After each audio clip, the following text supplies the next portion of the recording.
ルフィは海賊王になる男だ。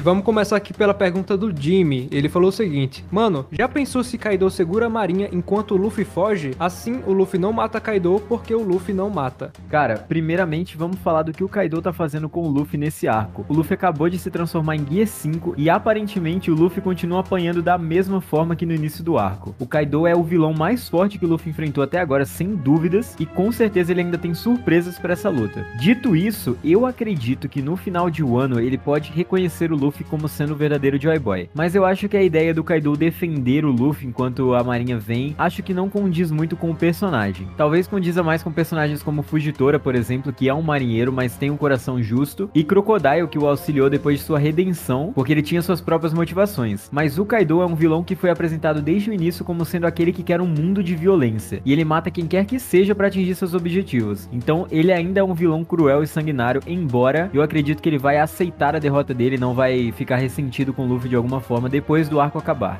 Concordo plenamente, e se alguém for ajudar o Luffy, eu acredito que seria a frota do Chapéu de Palha. Porque se o Luffy realmente morreu e o Viver Card apagou, eles ficaram sabendo e estão indo agora diretamente para o Wano. Mas antes de mais nada, você está no canal Supernovas, o canal favorito do Eiichiro Oda. Meu nome é Isaac e hoje eu estou aqui com meu amigo Samuel. E aí, galera? E esse é mais um vídeo daquela série Supernovas Respondem, onde a gente vai lá no Instagram e a gente faz um post de perguntas para vocês comentarem. E a gente vai tirar um tempo aqui para responder várias, e é claro que a gente não vai conseguir responder todas, por isso vai ter uma parte 2 ainda desse post. Então se você ainda não fez sua pergunta lá, ainda dá tempo, @canal Supernovas. Sem mais delongas, bora pro vídeo. O Luquinhas de Franca falou o seguinte: vocês acham que o Kaido vai morrer no fim do arco de Wano? Ele mesmo já tentou, mas obviamente não é o Luffy que vai matá-lo. Mas vocês acham que depois de derrotado, um almirante pode surgir e terminar o serviço? Ou o próprio Barba Negra? Ou ele se destruir com Onigashima de alguma forma? Cara, é difícil pensar numa forma do Kaido morrer aqui na obra, até porque, aparentemente, ele já tentou de todas as formas que existem e nunca conseguiu se matar. Além disso, a própria marinha já tentou matar ele de diversas formas e também nunca conseguiu. Com certeza não será o Luffy que vai matá-lo, como você disse, mas eu acho que a morte dele pode vir principalmente de duas fontes. Uma delas é a que eu menos acredito, mas é a que eu mais queria que acontecesse, que é uma traição da Big Mom. Embora o Oda já tenha deixado ela um pouco de escanteio nesse arco de Onigashima e tenha feito coisas um pouco duvidosas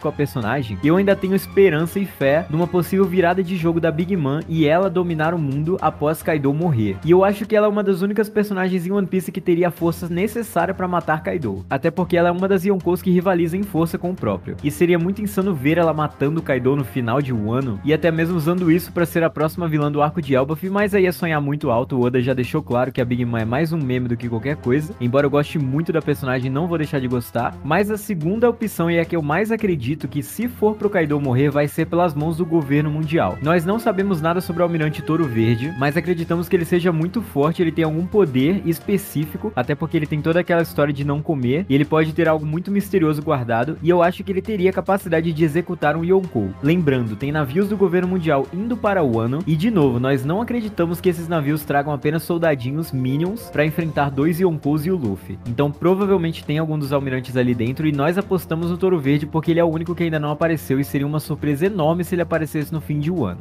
Cara, eu adorei seu argumento que o Touro Verde chegaria pra finalizar a vida do Kaido, até porque não seria tão difícil. Um almirante como ele conseguiria, até porque o Kaido estaria no limite depois da luta contra o Luffy. Mas, pra mim, eu acredito que dentro da história do Kaido, dentro da narrativa, seria muito mais interessante que ele, como vilão, não tivesse seu desejo completo de ser morto. Eu acredito que de alguma forma o Oda teria que deixar ele vivo, permanecer vivo e seu espírito fosse quebrado. Agora, não sei como, se ele seria preso ou não, até porque ele já fugiu de várias prisões, mas pra mim seria muito interessante ele continuar vivo. A gente falou sobre isso em um vídeo inteiro que tá aí na tela pra vocês, e a gente também vai deixar aí no link dos comentários fixados.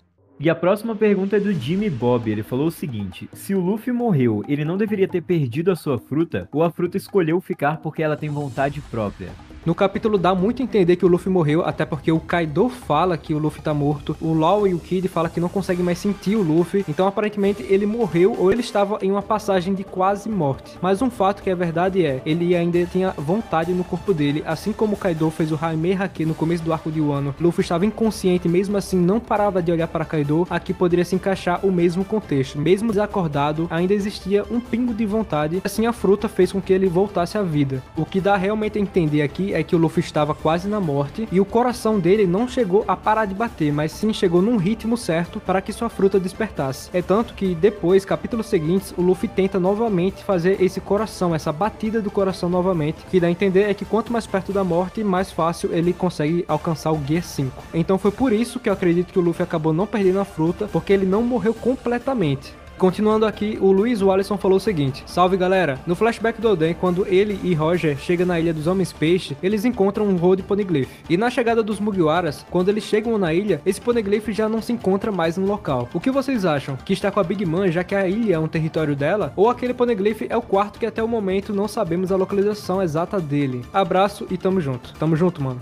Cara, isso é um questionamento bem interessante, porque tem algumas pessoas que eu vejo que ainda acreditam que o Jinbe deu um Road Poneglyph pra Big Mom, naquela cena que ele entrega o Poneglyph pra ela pra provar sua lealdade. Mas aquele Poneglyph é um Poneglyph azul, não chega a ser um vermelho, e a Big Mom só tem um Poneglyph vermelho em sua posse. Aquele outro Poneglyph que aparentemente sumiu da Ilha dos Tritões, nós acreditamos muito que tenha sido sequestrado por alguém ou que alguém esteja protegendo ele. E a única pessoa que me vem à mente pra ser essa pessoa que protegeu ou sequestrou esse Poneglyph é o Shanks. E sim, então ele seria o quarto Poneglyph que ainda está perdido. Nós já fizemos até um vídeo aqui no canal teorizando que esse Poneglyph poderia estar em Tequila Wolf, já que no flashback de Oden, quando Roger e ele passam por aquela ilha, cantando Sake de Binks inclusive, tem uma cena na ilha de Tequila Wolf com os escravos movendo blocos enormes de pedra, muito parecidos com os Poneglyph. E faria um pouco de sentido o governo tentar dificultar a jornada de quem quisesse chegar a Laugh Tale escondendo um dos Poneglyphs vermelhos. Mas eu acredito que como o confronto de Luffy diretamente com o governo mundial vai ficar para depois de ele ter encontrado One Piece, é mais provável que esse Poneglyph esteja com o Shanks mesmo do que com o governo mundial, e Luffy passaria por Shanks para conseguir chegar a Laugh Tale. E a próxima pergunta é do Diz Vane, ele falou o seguinte: quando vocês acham que o Wano vai colocar Marineford no bolso? Por mais que tenhamos revelações incríveis, o despertar do Gear 5 do Luffy pode ser comparado com o Haki do Rei no arco de Marineford e a brincadeira de criança? Na Jump Fest de 2018, o Oda garantiu que o One Piece irá entrar no tão aguardado arco de Wano ainda em 2018. Uma lenda adormecida será apresentada, a qual será o maior inimigo já enfrentado por Luffy e sua tripulação, o que deve fazer o arco de Marineford parecer fofo em comparação a esse novo arco. A gente tem que entrar em uma interpretação aqui. Ele fala que o ano vai começar assim, no próximo ano, no ano 2018 no caso, porque ele falou isso em 2017. Porém, talvez ele não tenha falado justamente do Kaido, até porque ele fala aqui que uma lenda será apresentada, e o Kaido a gente já conhecia antes. Então no mesmo ano que começou o ano, teve também o arco do Reverie, que quem foi apresentado será o Insama. Ou seja, o Insama deve ser essa lenda, esse vilão final. Então o arco que vai fazer Marineford parecer ser fofo, brincadeira de criança, né, como o Oda mesmo fala, talvez seja a guerra final e não o Wano, até porque o Wano parece muito mais uma estrutura de arco normal, como o Enies Lobby, como o Dressrosa, em que o Luffy e seus amigos vão derrotando o inimigo um por um, e não parece tanto uma guerra como foi Marineford, onde não se tinha lutas fixas, cada um lutava com cada um, o Garp chegou a dar soco no Marco, então uma guerra é um acontecimento muito maior, e a gente acredita que esse passeio de criança vai ser sim a guerra final e não o Wano. E agora mudando um pouco de assunto, saindo um pouco de One Piece, o Luquinhas de Franca falou o seguinte: já assistiram Doutor Estranho? Se assistiram, vocês gostaram ou não superou a expectativa que vocês tinham? E galera, pra quem ainda não viu o filme, podem ficar tranquilos que a gente vai dar nossa opinião sem dar nenhum spoiler do filme, então não precisam pular essa parte, mas vamos lá. Cara, eu tinha uma expectativa alta pra esse filme, mas não era tão alta assim. Eu sabia que ele não ia ser um Vingadores da vida, que ia juntar todos os multiversos, todos os personagens antigos e trazer de volta, mas a proposta que o filme traz, ele traz com perfeição. Sam Raimi é um diretor excelente, ele trouxe uma pegada muito de terror pra esse filme, tem muitas referências a filmes de terror, as participações especiais são excelentes, vocês vão gostar muito, e é um filme bastante surpreendente. Pode-se dizer que tem quebras de expectativas muito boas durante o filme, e ele termina de uma forma boa, e ainda dá uma continuidadezinha pros próximos. Então eu gostei, mas eu recomendaria não ir com uma expectativa tão alta como foi em Homem-Aranha Sem Volta Pra Casa. E não é como se Homem-Aranha Sem Volta Pra Casa fosse melhor, eu acredito que Doutor Estranho é bem melhor melhor, mas Homem-Aranha no questão fanservice é muito mais bem servido. Sobre o filme aqui eu também adorei, eu saí completamente feliz da sessão. Destaque aqui pro elenco protagonista, que é o Benedict Cumberbatch como Doutor Estranho e a Elizabeth Olsen como Wanda. Eles destruíram nesse filme. E é como o Samuel falou, esse filme é diferente. Eu adoro quando a Marvel chama diretores diferentes, que a gente sabe que é uma pegada diferente. E o Sam Raimi trouxe aqui o terror que a Marvel tava precisando. A nossa nota final aqui, eu acho que eu dou um 8. E você, Samuel? Concordo plenamente com a sua nota, irmão.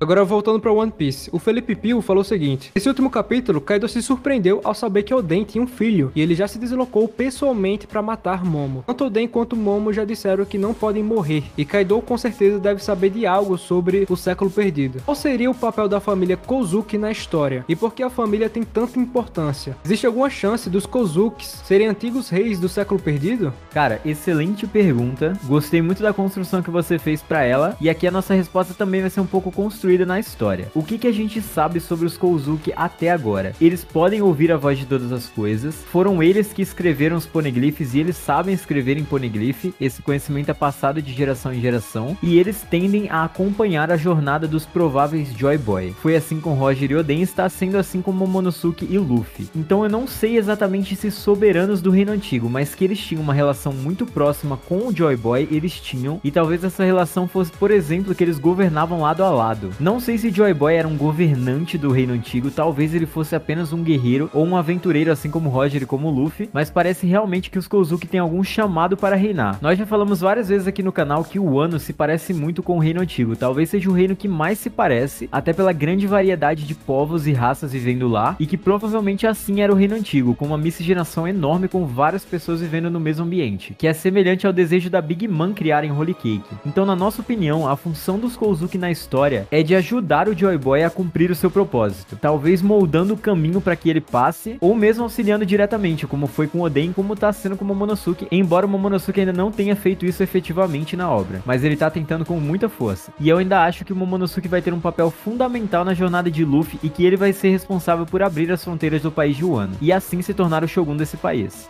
E a próxima pergunta é do Maicon Lima, ele falou o seguinte: tenho uma dúvida sobre o Teach, ele é um legítimo imperador do mar, mas eu não vi nenhum episódio no mangá sobre se ele tem ou não o Haki do Rei. Como ele é um imperador, logo se pode dizer que ele tem, mas a minha dúvida seria se ele é Yonkou por ter o Haki do Rei, ou porque ele soube usurpar os territórios do New Gate. Abraço amigos, o seu canal é ótimo, muito obrigado mano pelo apoio. Para começar, para ser Yonkou precisa de muitas coisas. Não é só ter uma recompensa alta e ser muito poderoso. Por exemplo, o Zoro é extremamente poderoso. Ele com certeza ele vai derrotar o Mihawk algum dia. Porém, se ele saísse do bando, ele não ia ser um Yonkou. E ele tem Haki do Rei e é muito poderoso. O que faz um pirata ser Yonkou é a sua influência, seus territórios e a sua periculosidade. Somando esses três, você se torna Yonkou. Por isso, o Barba Negra foi nomeado Yonkou. Até porque não é todo mundo que sabe que ele tem o Haki do Rei. Nem mesmo a gente não sabe se ele tem Haki do Rei. Mas com certeza, como você mesmo falou aí, com certeza tem Haki do Rei pela vontade dele ser enorme. É tanto que a gente sempre compara aqui o Barba Negra com o Luffy, e se Barba Negra for realmente um dos vilões finais do Luffy, é muito difícil que esse vilão final não tenha Haki do Rei. A gente acredita sim que ele tenha Haki do Rei e quem sabe um dos mais fortes da obra. Mas ainda falando sobre o Barba Negra, o Matheus Oliveira falou o seguinte: se o Luffy venceu o Kaido, o Barba Negra poderia vencer o Shanks? Assim na luta final, ambos já teriam derrotado um imperador antes. E aqui eu uso as palavras do Felipe, que respondeu o Matheus dizendo que o Barba Negra já lutou com Shanks antes. Exatamente. E nessa luta, aparentemente o Barba Negra ganhou. Mesmo sem suas frutas, mesmo sem a Mia Gura, o Barba Negra conseguiu vencer uma luta mano a mano com o Shanks, onde o mesmo disse que não estava distraído, então ele estava levando a luta a sério. O que a gente tem de fatos aqui na obra? O Teach provavelmente é um lutador habilidoso, e ele tem as duas frutas mais poderosas em suas classes, a mais poderosa Logia e a mais poderosa Paramécia. Ainda se há especulações se ele vai pegar uma Zoan, que seria a mais poderosa Zoan, talvez a do Kaido, mas ele atualmente já é um dos personagens mais fortes de One Piece. E o Shanks aparentemente não evoluiu seus poderes, ele é muito poderoso, provavelmente ele tem o Haki do Rei mais forte da obra, e o Haki da Observação talvez o mais avançado, mas ele não aparenta treinar ou evoluir de alguma forma, ele aparenta simplesmente controlar o mundo e controlar as pessoas a seu favor. Mas sim, uma luta deles dois antes do Luffy seria sensacional primeiro, porque faria o Luffy ter uma motivação a mais para lutar contra contra o Barba Negra, e a gente nunca viu o Luffy lutando por uma motivação própria. Sempre é por causa de um companheiro, ou por causa de um país, ou por causa de um povo oprimido. Fora que, se o Shanks for realmente herói, o que eu pessoalmente duvido bastante, vai ter que ter alguma explicação pro Luffy simplesmente chegar pra ele e devolver o chapéu. Até porque muito provavelmente o Shanks não vai aceitar o chapéu ou não vai ter ele de volta. Tiraria um pouco da caracterização do Luffy. Seria uma cena emocionante se o Luffy devolvesse o chapéu pro Shanks quando ele estivesse quase morrendo. E talvez isso daria o peso necessário pra guerra final de One Piece. Mas eu acho que o Shanks morrendo daria uma motivação extrema pro Luffy derrotar o governo mundial e o Barba Negra. Porém, se o Barba Negra simplesmente derrotar o Shanks e não necessariamente matá-lo, eu também vou achar muito interessante justamente pelo que o Matheus falou. Assim, na luta final, os dois já teriam derrotado o Imperador antes. E os dois iriam pro seu confronto mano a mano igualados. E seria uma luta insana. E vai ser com certeza uma das lutas mais insanas de One Piece.